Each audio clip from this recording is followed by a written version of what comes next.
Magandang gabi sa lahat mga kabady at welcome ulit sa aking vlog. Ngayon naman mga kabady, kahit na binabagyo po tayo ng Typhoon No1, patuloy pa rin po tayo sa ating trabaho bilang repacker ng ating paminta. Itong ginagawa ko mga kabady ay nagmimina po tayo ng gold dyan, ha? Gold? Joke lang mga kabady. Sa nakikita nyo dyan mga kabady, hindi ko alam kung anong tawag dyan, pero ang ginagawa ko po dyan mga kabady is sineseparate ko po yung durog kaysa sa crack po mga kabady ko. Para malinis po silang tingnan mga kabady ko, nakaseparate po yung durog at nakaseparate po yung crack na paminta mga kabady ko. At the same time po mga kabady, at makakatipid po tayo dahil hindi na po natin kailangan bumili po ng durog.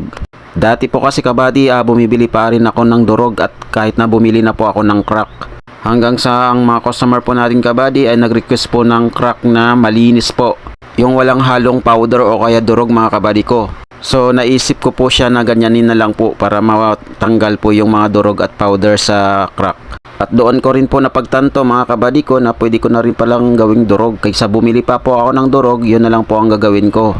Ganito pala itsura ng durog na paminta mga kabady ko. Medyo maliit lang po siya doon sa crack. At ipapakita ko rin po sa inyo kung ano itsura ng crack. At ito naman po yung crack mga kabady ko. Medyo maburaghal po siya at malalaki. Ngayon pansinin nyo mga kabady ko, medyo malinis na po siya. Crack na lataga siya tingnan. Ito ang gusto ng mga customer mga kabady ko, malinis na po siya. At ito naman yung durog at malinis na rin po siyang tingnan mga kabady ko. So dahil hindi pa po sapat yung durog po natin mga kabady ko, babawas po tayo doon sa crack. Gigilingin po natin ang iba dyan para idagdag po doon sa durog mga kabady ko. Lingid po pala sa kaalaman nyo mga kabady ko, ang mabenta po sa ating paminta ay durog. Kaya mas priority ko po yung gawin ang durog po dyan mga kabady ko kaysa ibang paminta. Kasi ito po ang laging nauubos pag nag-iikot ako o nagtitinda sa labas mga kabady. Kaya hindi ko na siya iniisip mga kabady na dagdag trabaho kasi ang sulit naman po yung pagod ko dyan pag once na nabenta ko po lahat. So dito nga mga kabady, ginigiling na po natin siya. Medyo mabilis lang pang pagiling po natin yan kasi crack na po siya. Kaya kaunting giling lang ang gagawin po natin dito mga kabady ko. So yan na po ang resulta mga kabady ko. Yan na po ang nagawa ng ating pagiling.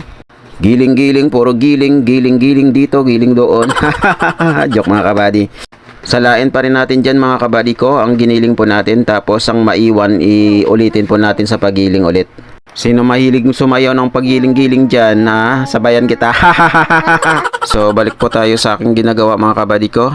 Mahalin lang po natin ang ating ginagawa mga kabady ko. Huwag na po natin isipin na napapagod po tayo o kung anong masakit po sa atin. Ang importante dyan mga kabady ko ay kikita at kumikita po tayo. At ang mahalaga po sa lahat maayos po yung pangangatawan po natin. Wala po tayong sakit o nararamdaman. Mas maganda na ito kabady kaysa wala po tayong gagawin, hindi po ba? Ika nga mga kabady ko, sipag at tiyaga lang ang puhunan para magtagumpay po tayo sa buhay. Maraming salamat mga kabady ko. Sana andyan lang po kayo at lagi nyo po ako susuportahan sa mga ina-upload kong video mga kabady ko. Ang pag-like at comment, share nyo at pag-follow nyo po sa akin, laking tulong na po yun sa akin para makamit ko balang araw ang minimithi ko dito kay Facebook. At pag natupad ko yun mga kabady ko, balang araw ako na naman po yung tutulong sa inyo sa mga paraan na aking nakakaya.